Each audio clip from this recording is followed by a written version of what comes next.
Es día de aprender algo más y hacer una buena reflexión para ser mejores en la vida. ¡Claro! Te acompaña ese amigo que te guiará en tu camino. Él es el Padre José de Jesús Aguilar Valdés, la voz amable de la radio. Esto es En tu Camino.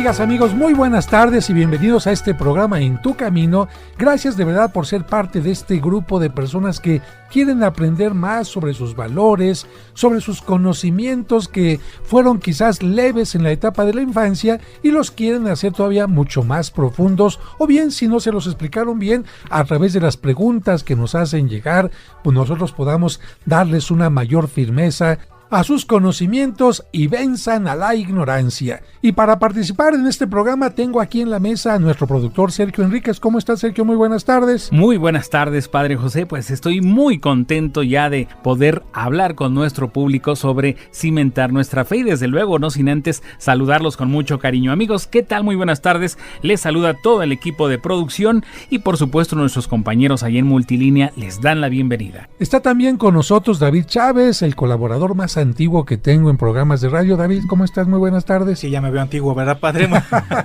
Pero experto sobre todo. No, hombre, muchas gracias, muy buenas tardes, padre. Siempre es un gusto estar en este programa. Está también con nosotros Raúl Mauricio Hernández. Raúl, muy buenas tardes. Muy buenas tardes, padre. Un gran placer saludarle a ustedes esta linda tarde. Y está también con nosotros, de parte del seminario, nuestro flamante seminarista Carlos Amador.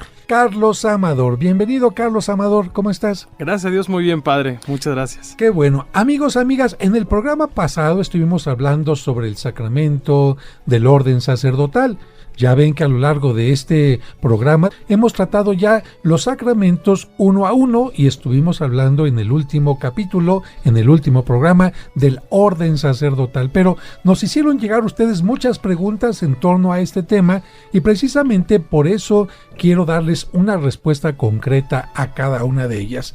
Nos dijeron, padre, habló usted del orden sacerdotal, de que el sacerdote tiene un aspecto profético para llevar la palabra de Dios, tiene un aspecto también de caridad, caritativo, donde tiene que hacer sentirle a la gente el amor de Dios. También nos enseñó el aspecto de organización, que los sacerdotes tienen que ayudar a que la comunidad se organice y crezca, pero no nos dijeron exactamente qué se necesita para ser sacerdote. Y bueno, hoy tenemos precisamente la presencia de este seminarista que nos va a decir ¿qué es lo que un joven que quiere entrar al seminario tiene que saber?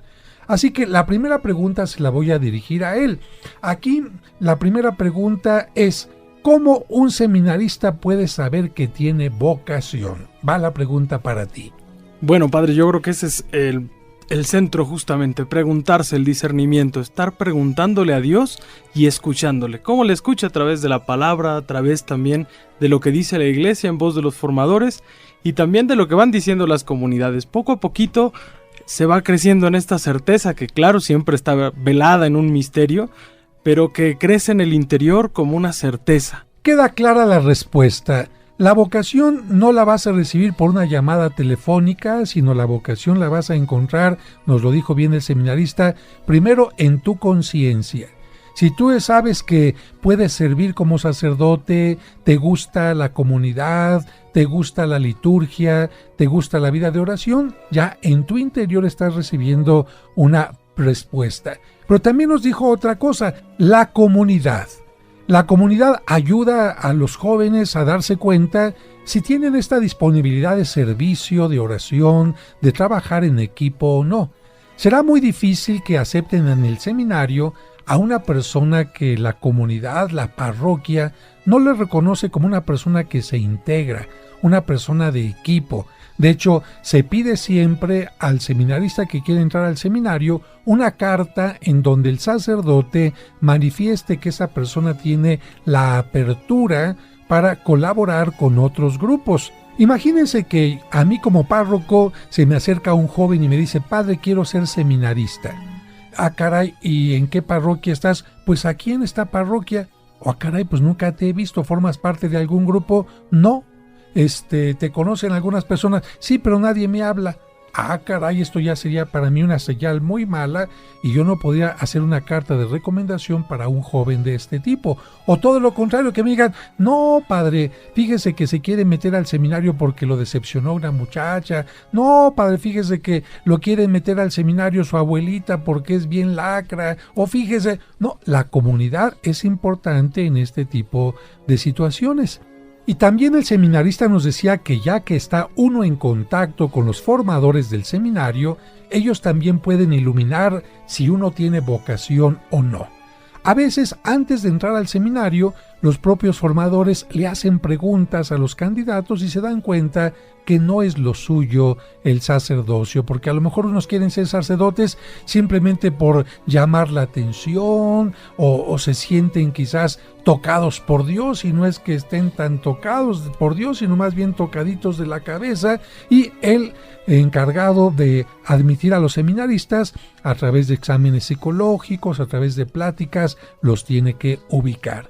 Y ya incluso dentro del seminario, los formadores van a ir dando seguimiento al seminarista cada año, los 4 años de filosofía, los 3 años o 4 de teología, para que el seminarista tenga la certeza de que va por buen camino. A veces hay que decirle: ¿sabes qué? Tienes malas calificaciones. A veces habrá que decirle: ¿sabes qué? No tienes gusto en la oración. ¿Sabes qué? Estás haciéndote demasiado comodino, o alguna circunstancia en particular que le toca precisamente al formador.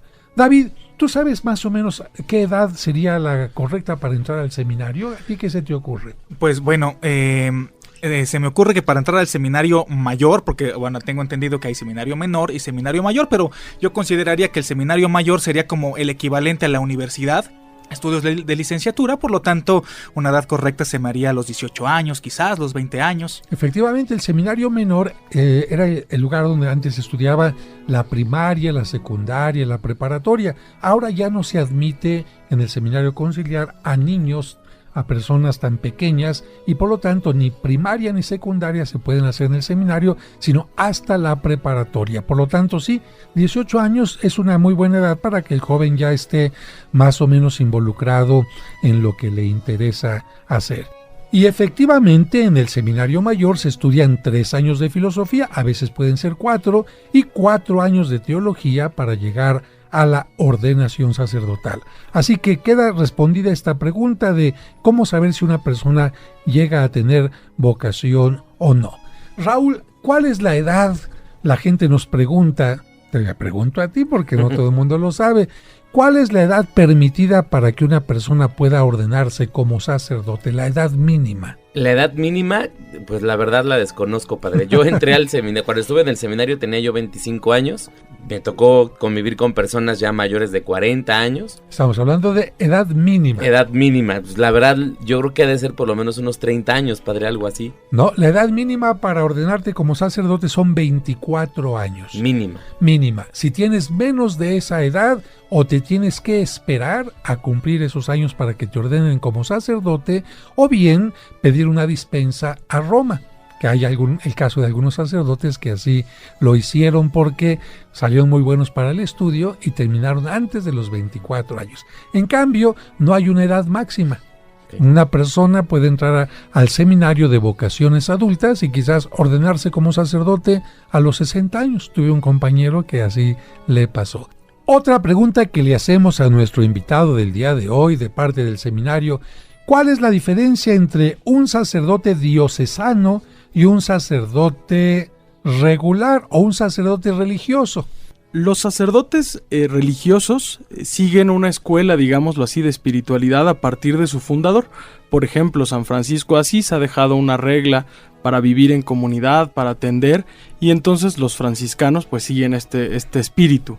Los agustinos pues seguirán a San Agustín, y así podríamos hablar de muchísimas congregaciones. Son una infinidad, en realidad hay diferentes formas. El sacerdote diocesano no sigue a ningún fundador más allá de Jesucristo. Claro, podrá tomar la espiritualidad, algún aspecto en concreto de algunas congregaciones, sin embargo, lo propio será la atención pastoral en la caridad. Muy bien, vamos a continuar con este tema al regreso del corte. No le cambien, amigos, estamos en el programa especial de Orden Sacerdotal aquí en Tu Camino. ¿Qué piensas cuando escuchas el nombre de estos lugares? La Gruta de Belén, Caná, Cafarnaúm, el Huerto de los Olivos, Nazaret, el Lago de Galilea, la Vía Dolorosa, el Calvario, el Santo Sepulcro o la ciudad de Jerusalén. ¡Claro! Piensas inmediatamente en esos magníficos lugares de Tierra Santa por donde caminó Jesucristo. Tú puedes conocerlos y estar ahí. Ya están pisando nuestros pies, tus umbrales, Jerusalén. Entonces, no dejes pasar la próxima peregrinación a la Tierra Santa, que iniciará el 17 de abril del próximo año, donde te acompañará el Padre José de Jesús como guía espiritual. Pide informes al 55 46 06 6676 o al 55 46 06 6476. Llama y aparta tu lugar en la próxima peregrinación, porque Tierra Santa te espera. Únete a nuestro grupo para conocer Tierra Santa y cuando abras la Biblia dirás, yo estuve en ese lugar. Vamos a la casa del Señor. En Tu Camino, un programa para encontrar la meta. Estás escuchando En Tu Camino. En Tu Camino. Con el Padre José de Jesús Aguilar Valdés, la voz amable de la radio.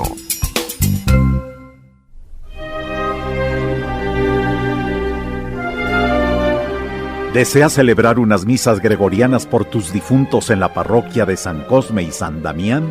Es decir, misas ininterrumpidas durante todo un mes. Pide informes al 55 55 66 77 44 de 9 a 2 y de 5 a 7.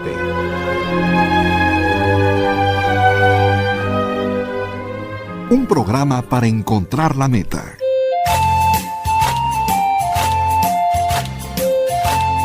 Muchas gracias por continuar con nosotros en este programa de En Tu Camino, y estamos teniendo un acercamiento a la formación de la vida sacerdotal que comienza desde la propia familia, porque ahí es donde surge la vocación, después a través del acompañamiento de un sacerdote que puede ser el párroco, y después de algún sacerdote que esté en el seminario como formador, puede hacer que el joven entre al seminario, curse la preparatoria en algunos casos, curse 4 años o 3 años de filosofía y después 4 años de teología para ordenarse como sacerdote. Pero antes de irnos al corte hacíamos una pregunta.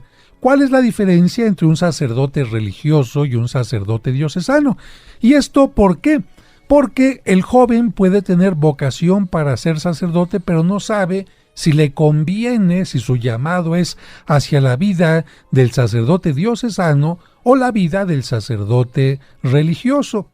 Entonces nos estaba diciendo nuestro invitado del día de hoy que si un seminarista tiene interés en vivir en una comunidad formada por varios monjes, incluyendo sacerdotes, es decir, 10, 12, incluso 20 o más en una comunidad, entonces su vocación es la vida a sacerdote religioso, porque los sacerdotes religiosos siempre viven en comunidad, nunca viven solos, como es el caso de los sacerdotes diocesanos.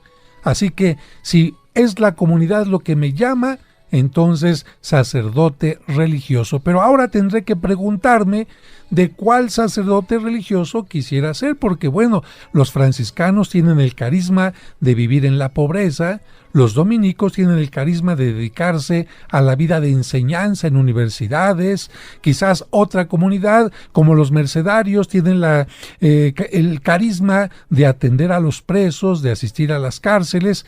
Los sacerdotes religiosos siempre tienen un carisma en particular, entonces yo tendré que ver en dónde embono, qué es lo que me llama la atención. Por ejemplo, los combonianos son sacerdotes que salen de misión. Si yo quiero salir a la India, a Japón, a la Sierra Tarahumara, en fin, entonces mi vocación no será diocesano, sino religioso, y tendré que buscar en qué parte de los grupos religiosos puedo encajar. En cambio, el diocesano recibe su nombre porque va a trabajar únicamente en una diócesis, en un territorio del cual nunca va a salir. Si yo me ordeno para la Ciudad de México, nunca voy a trabajar en Toluca, en Acapulco, en Italia, en Noruega, jamás. Los religiosos sí los pueden cambiar de ciudad, de país, y por eso no están sujetos a un obispo, sino a un prior, a un jefe en su comunidad religiosa. En cambio, el sacerdote diocesano está sujeto a la autoridad del obispo, de la diócesis, de la arquidiócesis para donde se está ordenando. Así que este es otro punto importante para tomar en cuenta. Y el sacerdote diocesano, como ya mencionábamos también, en ocasiones podrá tener 1 o 2 ayudantes cuando mucho. Hay parroquias donde, son parroquias grandes y habrá un párroco que tenga el apoyo de un vicario o 2 vicarios, pero en la mayoría de los casos el sacerdote diocesano tiene que vivir totalmente solo. Y él trabajar en esta soledad, vamos a decir, como sacerdote, con el apoyo de la comunidad. Así que ahí está esta pregunta que estamos respondiendo. Ahora viene otra pregunta que nos dicen: padre, ya nos hablaron de que el sacerdote puede ser obispo, que el sacerdote puede ser presbítero o que puede ser diácono, pero no nos han dicho la diferencia entre un párroco y un capellán. ¿Alguno de ustedes la sabe, David? Bueno, el párroco pues es precisamente el titular, el representante, el encargado, el jefe de un territorio parroquial, como tal, que puede corresponder, que puede comprender también una iglesia, capillas, alguna ermita, y el capellán, bueno, pues es el titular de una capilla. Efectivamente, un ejemplo de esto lo podemos encontrar en Coyoacán, para ustedes que viven en la Ciudad de México. Coyoacán es una zona antigua de la ciudad llena de casas solariegas muy hermosas, y en todo este territorio hay una parroquia que es la parroquia de San Juan Bautista, y otras capillitas donde si van los sacerdotes a celebrar misa, pues son misas válidas totalmente, pero ahí no hay un párroco, ahí no se llevan libros de bautismo, no se llevan libros de confirmación, no se lleva el archivo de libros de matrimonio. Todos estos libros se llevan, se guardan perfectamente en la parroquia. Si un sacerdote va a celebrar a esa capilla, puede hacerlo en forma ocasional. Y repito, el encargado de todas las capillas del territorio y de la misma parroquia es el párroco. Los sacerdotes que vayan a esas capillas con un nombramiento particular son los capellanes. Viene otra pregunta que quizás nos pueda responder nuestro seminarista. Nos dice que cuál es la diferencia entre un obispo y un arzobispo. Bien. Realmente el arzobispo también es un obispo, solamente que la arquidiócesis, que será pues de donde es titular un arzobispo, es un poco más grande, y hay unas pequeñas diócesis alrededor, de las cuales, respetando su libertad, pues también pueden acercarse a pedir ayuda a esta arquidiócesis, formará una provincia. Esa es realmente la diferencia, pero el obispo también tendrá en su diócesis total libertad de actuar. Muy bien, entonces la respuesta clara y concreta es: arquidiócesis o diócesis es según el tamaño del territorio o según la cantidad de fieles. Un obispo, si recibe una diócesis, es un obispo. Un obispo, si recibe una arquidiócesis, es un arzobispo. Así que el nombre de obispo o arzobispo tiene que ver con el territorio, el tamaño y también la cantidad de los fieles. Raúl, una pregunta que yo no creo que te la vayas a saber. A ver, nos preguntan que si los sacerdotes tienen una edad para jubilarse. No, los sacerdotes no tenemos una edad para jubilarnos.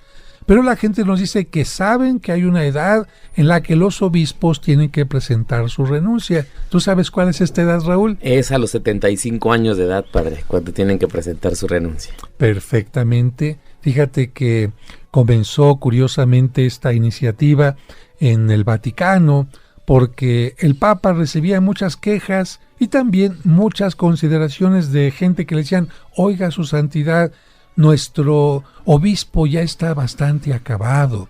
Nuestro obispo ya no puede visitar toda la arquidiócesis, en muchas ocasiones la tenía que visitar en caballo, en burro, no había los automóviles, y en muchos lugares de hecho hay poblaciones donde no se puede llegar en auto, y la gente decía: nuestro obispo está enfermito, va a tener que estar trabajando hasta que se muera.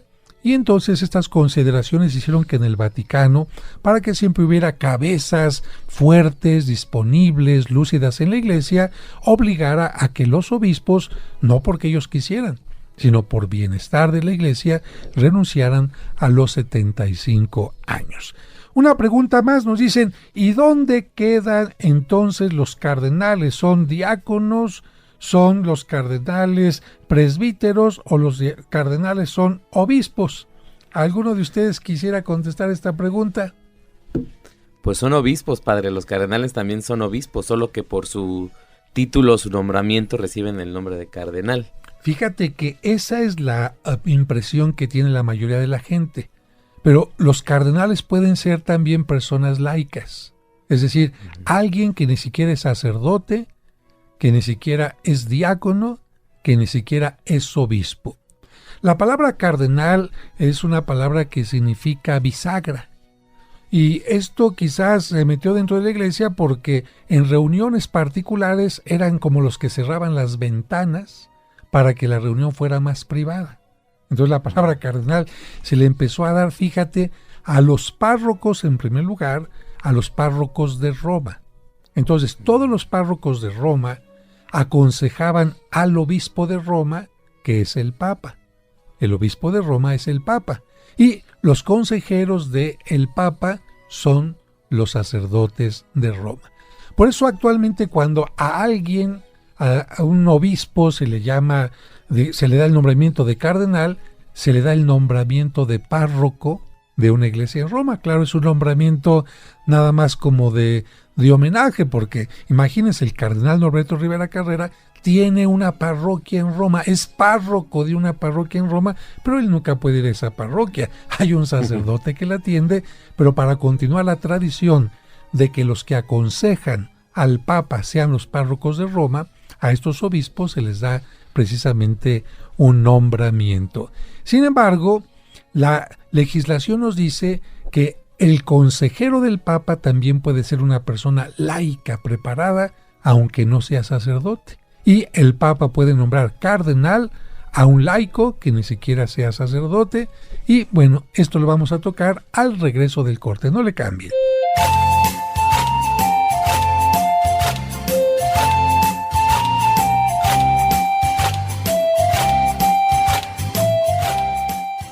En tu camino. Si eres joven, esto te puede ayudar más de lo que te imaginas. ¿Sientes que no vales o que no eres importante? ¿Tienes relaciones conflictivas? ¿Te afectan mucho las críticas? Cuando tienes un fracaso, ¿te deprimes fácilmente? ¿Sientes que a ti te toca resolver los problemas de los demás? Cuidado. Estos pueden ser síntomas de baja estima y pueden afectarte demasiado, impidiendo que seas feliz y tengas buenas relaciones interpersonales. No te preocupes.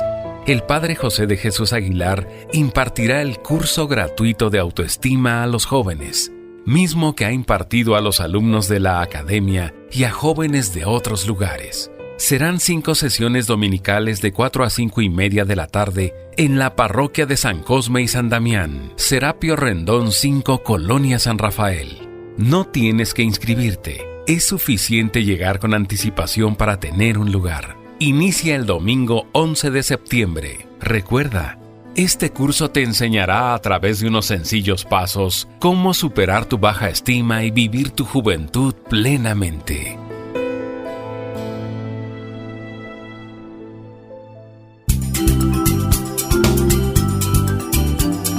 Estás escuchando En tu Camino. En tu Camino. Con el Padre José de Jesús Aguilar Valdés. La voz amable de la radio. En tu Camino. Un programa para encontrar la meta.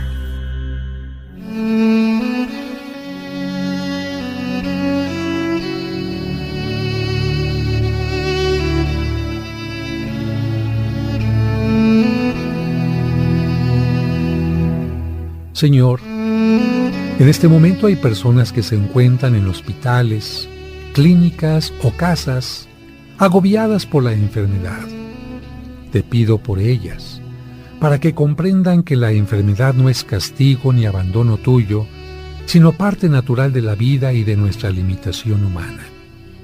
Ayúdales a ser pacientes y que reciban la ayuda necesaria de médicos y familiares. Amén.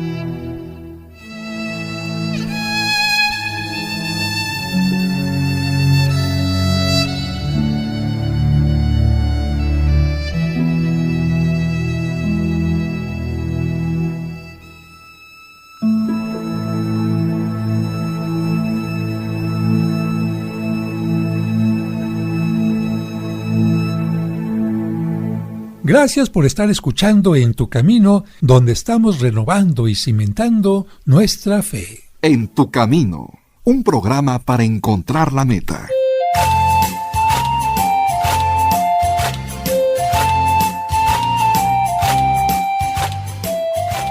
Muchas gracias por continuar con nosotros en este programa y sobre todo muchas gracias por sus preguntas, porque a veces uno como sacerdote se le ocurre pensar que ustedes ya lo saben todo, que esto les queda muy claro y resulta que a lo mejor nadie se los había explicado. Generalmente estábamos diciendo antes de irnos al corte que los cardenales son obispos que por su experiencia con la comunidad, como pastores, por sus estudios, el Papa los elige o designa como cardenales. Esto no les da mayor autoridad en su territorio. Digamos, por ejemplo, el cardenal Norberto Rivera Carrera, aunque sea cardenal, sigue teniendo la misma autoridad de obispo en México y no tiene autoridad mayor sobre los demás obispos de esta República Mexicana, de este país. Sin embargo, siempre es un título honorífico, siempre es muy interesante, muy importante ser considerado como consejero de el Papa. Y decíamos que el Papa puede designar también a un consejero que no sea sacerdote, puede ser por ejemplo algún estudioso en sociología, que tenga una gran santidad, un gran trabajo dentro de la iglesia, aunque no sea sacerdote. Por ejemplo, no se ha dado el caso de que existan cardenales mujeres, pero podría darse el caso. La Madre Teresa de Calcuta, que trabajó tanto en medio de los pobres, podía darle alguna recomendación al Papa y podía ser bastante valiosa.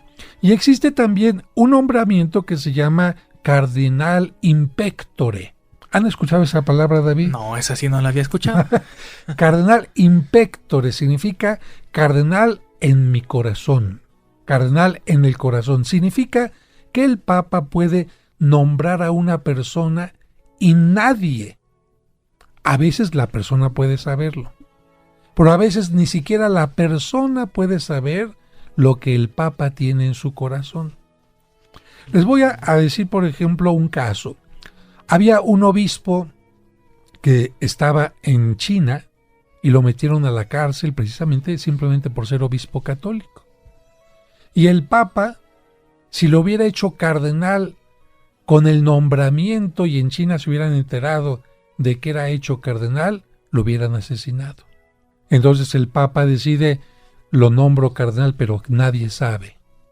Nadie sabe, a lo mejor él podría saber, pero nadie más, porque sería ponerlo en peligro. Entonces, qué interesante. Es una cosa interesante porque él, quizás el obispo en prisión, saber que el Papa le daba el nombramiento, le estaba diciendo, eres consejero mío, con tu prudencia, con tu paciencia, con tu testimonio, podía ser un aliciente para este hombre, ¿no? Claro, sí, eso seguramente fortaleció su vida espiritual, ese nombramiento. Bueno, y sabemos que actualmente para nombrar al Papa se junta el grupo de cardenales y eligen al que va a ser el nuevo pontífice. Y precisamente esto se hace en la reunión que se conoce como el cónclave, pero actualmente ya no pueden entrar al cónclave los cardenales que tienen ¿cuánta edad? 80 años. Efectivamente, si una persona tiene 80 años, ya no puede entrar ni a votar, ni tampoco lo pueden elegir para que sea nombrado Papa. El Papa, ¿quién es? Pues el que sea electo como el obispo de Roma. Bien, viene una pregunta más Y esta nos la hace una persona desde Guanajuato, que nos escucha por allá y nos pregunta que qué es la curia. ¿Han escuchado estas palabras? ¿La curia? Sí, claro. A ver, claro. David, ¿qué es Sí, la curia? No sé, no sabría definirlo exactamente, pero sí lo he escuchado. Es como, ¿cómo decirlo? Como, pues como el centro de gobierno de una diócesis. Efectivamente, es el lugar donde está el obispo y donde atiende las necesidades de la gente, pero además ahí están todas las secretarías, vamos a llamarles así, que trabajan en unión con el obispo. Por ejemplo, en la curia del arzobispado o el arzobispado de México, que es lo mismo la curia o el arzobispado, están la Secretaría de Pastoral de la Cárcel, la Secretaría de la Pastoral de Vocaciones, la Pastoral de Jóvenes, la Pastoral de los Enfermos, etcétera, en una colaboración muy estrecha. Así que cuando alguien quiera sacar una cita con un obispo, pues lo más fácil es que vaya a la curia, pregunte por su secretaria, por su asistente, y ahí tenga la información más adecuada. Lo mismo si alguna persona quiere saber sobre misiones, sobre pastoral de jóvenes, sobre pastoral de música, de liturgia, en fin, en la curia, en el arzobispado de cada lugar u obispado, pueda tener esta información. Ahora, este nombre viene de la antigüedad, porque en la antigüedad, en la ciudad de Roma, donde se reunían todos los representantes de cada una de las regiones de Roma, que se llamaban los senadores, se reunían precisamente en un lugar que se llamaba la curia.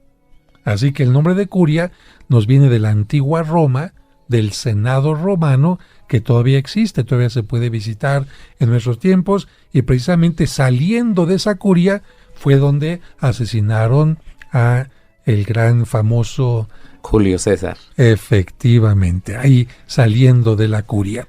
Y es que muchos nombres de la organización romana pasaron también a la iglesia.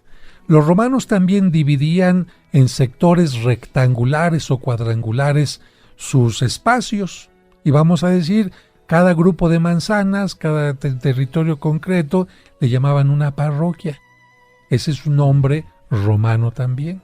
Y la iglesia, pues, tomó esta organización del Imperio Romano, porque muchas cosas de nuestra cultura actual están tomadas también del Imperio Romano. Y qué bueno, porque son cosas de organización que sirven todavía hasta nuestros días. Una pregunta más. Mire, padre, aquí tenemos otra pregunta que nos hacen algunas personas del amable auditorio, y en relación a esto de la curia, nos dicen, también hemos escuchado el término vicaría. ¿Qué es una vicaría? Bueno, antes de responder esa pregunta, trato de explicar lo siguiente. La palabra vicario significa representante, y generalmente se utilizaba para hablar de el que toma el lugar del ausente. Voy a explicar esto. Si un sacerdote no está como párroco en un determinado lugar porque tiene que ir a hacer una misión, tiene que ir a una visita, a un enfermo, lo que sea, puede dejar a otro sacerdote en su lugar y a ese se le llama el vicario.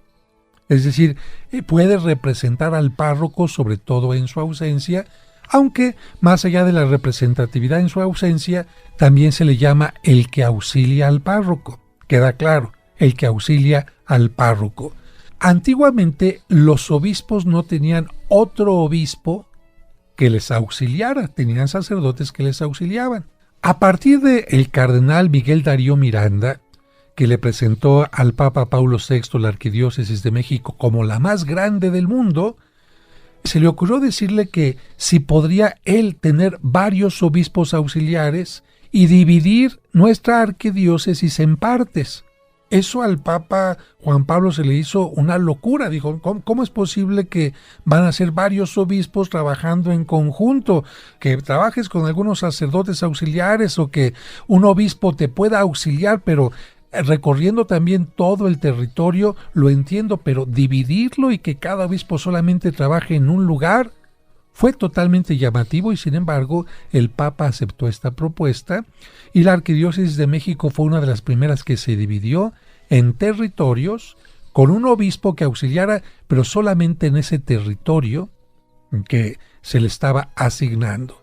Entonces a estos obispos se les empezó a llamar obispos auxiliares obispos vicarios, y al lugar donde el obispo tenía su sede, porque cada uno de estos obispos tiene que tener una parroquia como sede, se le empezó a llamar la vicaría.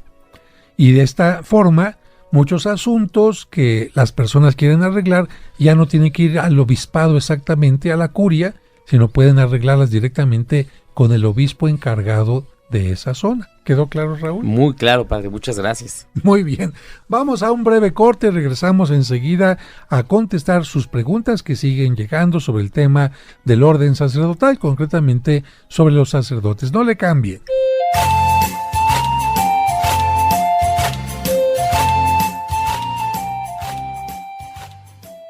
En tu camino, un programa para encontrar la meta.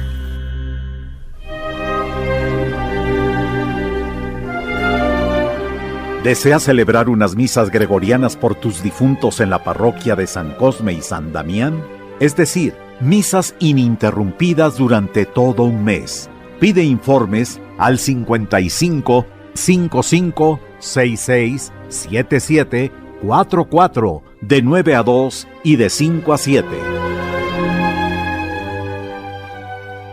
En tu camino, un programa para encontrar la meta.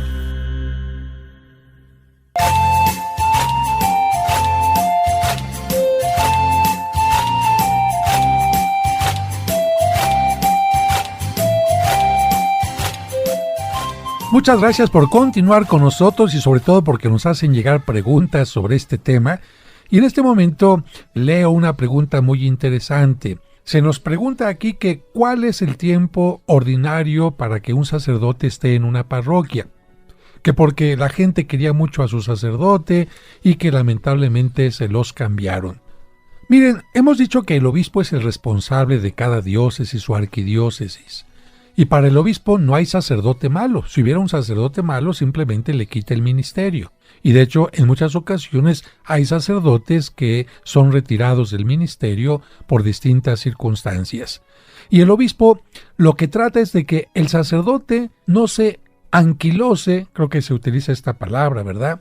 Que no se oxide y que no pierda su aspecto de servicio, su aspecto de creatividad, su aspecto de disponibilidad. Y por eso vienen los cambios. Creo que todo sacerdote cuando es cambiado tiene que llegar a la nueva parroquia y ver qué hago, qué puedo hacer, cómo me renuevo. Ya voy a dejar atrás el esquema que estaba quizás utilizando. Pero también a la comunidad le sirve mucho que venga un sacerdote distinto. Quizás no tenga la misma forma de actuar, de valorar las cosas que el sacerdote anterior, pero también tiene su propia personalidad que, tomándola con apertura, puede hacer que la comunidad siempre crezca. Y ustedes estarán de acuerdo conmigo, amigos, en que también un cambio de sacerdote hace que las cosas se renueven, porque es que con el sacerdote anterior ya tenía su grupito. El sacerdote anterior ya tenía sus consentidos. Ya había gente que no le caía bien. Ya había habido gente que se había ido a otra iglesia porque tal cosa o quién sabe qué. Bueno, siempre que llega un sacerdote nuevo, por lo menos hace que los grupos se renueven también, los cuestione, que llegue gente nueva y tantas otras cosas más.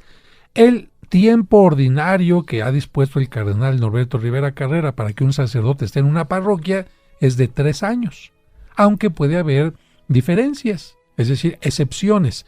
Si el sacerdote está en un proyecto pastoral que va creciendo, que va madurando, está en una etapa de restauración a parroquia, que si cambian al sacerdote se va a quedar a la mitad, o bien, si el sacerdote se enferma, entonces lo cambian de parroquia a un lugar donde tenga menos actividad, o al revés. Si el sacerdote ya se enfermó y no puede actuar mucho, pues a lo mejor lo mandan quizás a un lugar donde ya casi no tenga que trabajar, ¿no? Entonces, hay muchas cosas que el obispo tiene que tomar en cuenta. Padre, y ahora que decía usted que en algún determinado caso el obispo le puede retirar el ministerio a algún sacerdote, ¿puede ser que también un sacerdote por voluntad propia renuncie a su ministerio? Nadie puede obligar a un sacerdote a que esté sirviendo con gusto. Tenemos casos de sacerdotes que se enamoraron, se juntaron con una persona, incluso se casaron por lo civil, tuvieron hijos y entonces ahí por supuesto inmediatamente ellos mismos dicen, ¿saben qué? Me retiro. Y aquí no hay una Gestapo que va, ahora vamos por ti y te obligamos a que estés en tal lugar. Otros sacerdotes simplemente pues decidieron que no era lo suyo, lamentablemente después de muchos años o se cansaron o se decepcionaron de alguna comunidad y entonces dicen yo me retiro y sí se puede por supuesto también tener esto. Nos llega otra pregunta, Sergio, y tú has escuchado mucho este tema, nos dice aquí que ¿cómo se puede reconocer que un sacerdote es auténtico? Desde luego que esto podremos saberlo, Padre José, pues verificando sus documentos. Los sacerdotes tienen una licencia, es decir, también una identificación especial, una credencial de la arquidiócesis donde está certificando que es un sacerdote y por supuesto existe también un directorio donde podemos checar si efectivamente el nombre de este sacerdote aparece en esa lista. Efectivamente, no tienen que ir al arzobispado, a la curia. Por supuesto que ahí hay una estadística que habla de cuándo se ordenó el sacerdote, en qué parroquia está, si tiene algún problema o no. También pueden entrar a la página de internet de la Arquidiócesis de México o seguramente su propia diócesis o arquidiócesis también la tiene y ahí aparece el directorio con el nombre de los sacerdotes, cuándo nos ordenamos, en qué parroquia estamos, cuál es el título que tenemos, etcétera, y de esta manera evitamos que nos tomen el pelo. Porque lamentablemente existen muchos sacerdotes patito o falsos, especialmente en velatorios, en cementerios e incluso en algunas capillas que no están reconocidas, como el caso aquí en México, especialmente la que está en la calle de Cocurpe y Soquipa. Es una parroquia que aunque le llaman de la Virgen de Guadalupe, no está reconocida como iglesia católica ni tampoco el sacerdote que está ahí. La Magdalena Atlasolpa, también entre el eje 6 y el eje 5, otra parroquia que no está reconocida como católica. Las dos que les acabo de mencionar eran católicas. Había sacerdotes católicos, pero después llegaron sacerdotes cismáticos y no son católicas. Otro punto es la que está precisamente en el centro, que sirve también para dar culto a la Santa Muerte. Ahí tampoco, por supuesto, es una iglesia católica. Tampoco la que está frente al Peñón de los Baños, cerca del aeropuerto, tampoco es iglesia católica. Tampoco la iglesia de La Lupita, que se encuentra en Picos de Iztacalco, tampoco es iglesia católica. Y bueno, yo creo que así como estas se darán cuenta que existen santuarios y sacerdotes que no son verdaderamente católicos y que, por supuesto, ofrecen sus servicios en mercados, en casas, a domicilio, en restaurantes y todo tipo de cosas, porque pues la gente a veces quiere tener este caprichito de tener un sacerdote y después se dan cuenta de que no es sacerdote. Y bueno, una persona está escuchando el programa y luego nos dice que eso le pasó, que ¿qué tienen que hacer? Pues lo que tienen que hacer es denunciar, porque para que un sacerdote pueda ejercer su ministerio no solamente necesita ser aprobado por el arzobispado de cada lugar, sino tiene que tener un registro ante la Secretaría de Gobernación. Si una persona no tiene ni uno ni otro, evidentemente que está en contra de la ley canónica y contra la ley civil. Y la Secretaría de Gobernación, cuando se entera que alguien está haciendo esto, inmediatamente actúa y puede ser esto objeto incluso de prisión. Así que para que no le tomen el pelo, pues siempre pida las credenciales, asesórese, vaya a su parroquia y no ande queriendo hacer cosas que no son correctas. Y si alguien le tomó el pelo, pues lo lamento mucho, pero tendrá usted que denunciar si es posible, aunque estos sacerdotes siempre son huidizos y andan cambiando de un lugar a otro. Y nos llega la última pregunta, Raúl. Así es, padre, una pregunta que me parece muy interesante. Es una persona que nos dice que estaba por el rumbo del centro libanés y que entró a una iglesia que está dedicada a San Charbel, pero que se dio cuenta que el rito era diferente, que si esta iglesia no es real o no es católica. Bueno, dentro de los católicos tenemos varias formas de celebrar la misa y aunque todo es esencialmente igual, a veces puede cambiar, por ejemplo, el idioma. Un caso concreto es el rito ambrosiano que se lleva a cabo en Milán.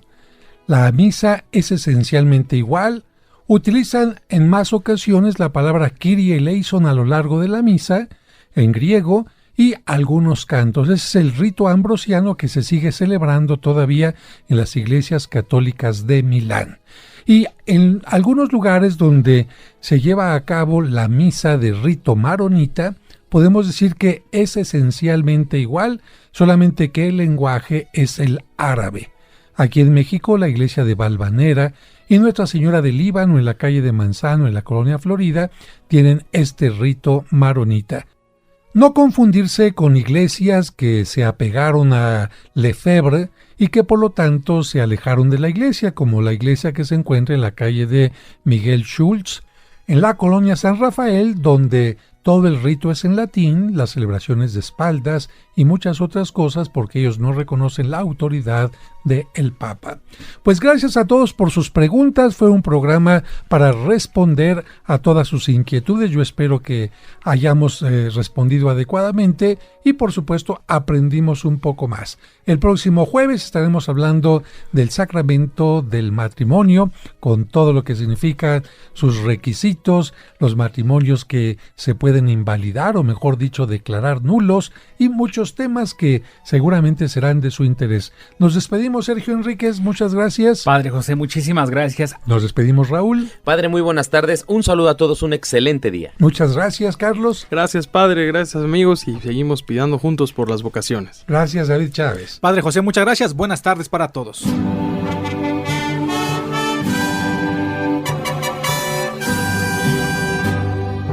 Has llegado a tu fin, has logrado un ideal, en tus manos está el pueblo del Señor. Camina con amor, busca la verdad. El Señor hoy te dejó el camino que Él siguió. El sacerdote para siempre, el Espíritu sobre ti.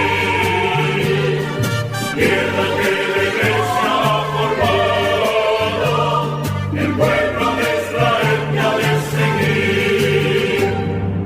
Fruto del trabajo y la tierra, el pan ofrecerás, en tus manos será el cuerpo de Jesús. David por el trabajo de los hombres, el vino nos dará, en la sangre de Jesús lo transformará. El sacerdote para siempre, el Espíritu sobre ti. Tierra que la Iglesia ha formado, el pueblo de Israel te ha de seguir. Levadura que fermenta, sarmiento de la vid, la semilla ha dado su fruto, al Padre volverá.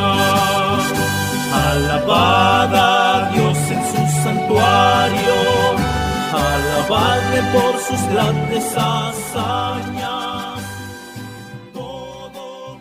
En tu camino, un programa para encontrar la meta.